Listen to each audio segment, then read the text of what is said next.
खबरों का सिलसिला आगे बढ़ाएंगे और अभी आपको बताएं कि मारूफ दानिश्वर और अदीब अशफाक अहमद को हमसे बिछड़े 12 बरस बीत गए, मगर कलम से करतासे अबियस पर मुंतकिल करदा उनकी मालूमात आज भी दिलो दिमाग को खीरा कर रही हैं। अशफाक अहमद पाकिस्तानी अदब के नाबगा रोज से थे। तफसीलात मलिक अरशद आसिम की रिपोर्ट में।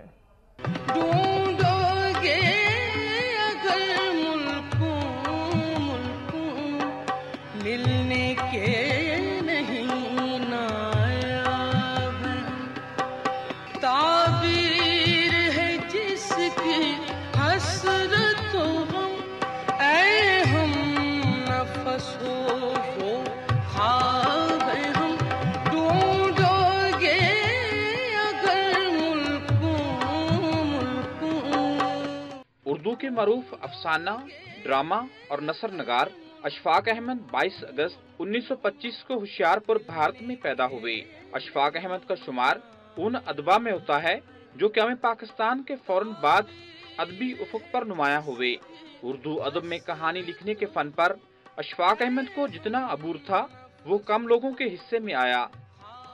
अशफाक अहमद ने ड्रामा नगारी, अफसानवी मजमूए, तंज़ो मज़ाह, सफरनामा, नावल, तराजम, शायरी, फीचर फिल्म साजी और ब्रॉडकास्टिंग समेत कई मैदानों में फने इल्म के जौहर दिखाए। 1953 में अफसाना गडरिया उन्हें शोहरत की बुलंदियों पर ले गया।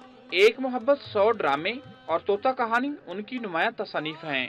अशफाक अहमद जैसा शौहर होना तो मुमकिन है, लेकिन वैसा इंसान होना नामुमकिन है, क्योंकि वो उठते बैठते जब भी होते थे अशफाक अहमद ही रहते थे। माशरे में सबसे पहली बात यह है कि उन्हें अपनी तहरीरें दी।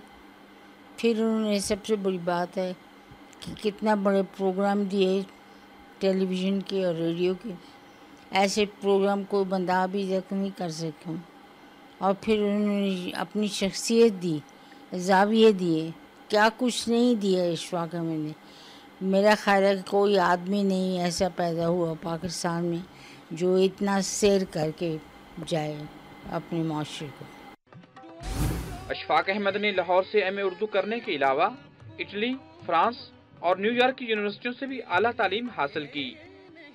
कई दरसगाहों में बतौर मुअल्लम खिदमात सर अंजाम दी। अशफाक अहमद को उनकी फनी खिदमात के इतराफ में 1979 में प्राइड ऑफ परफॉर्मेंस से भी नवाजा गया। उन्होंने दोहा कतर अवार्ड और सितारा इम्तियाज भी हासिल किया। अशफाक अहमद 7 सितंबर 2004 की सुबह खालके हकीकी से जा मिले। मलिक अरशद आसिम, वक्त न्यूज़, लाहौर।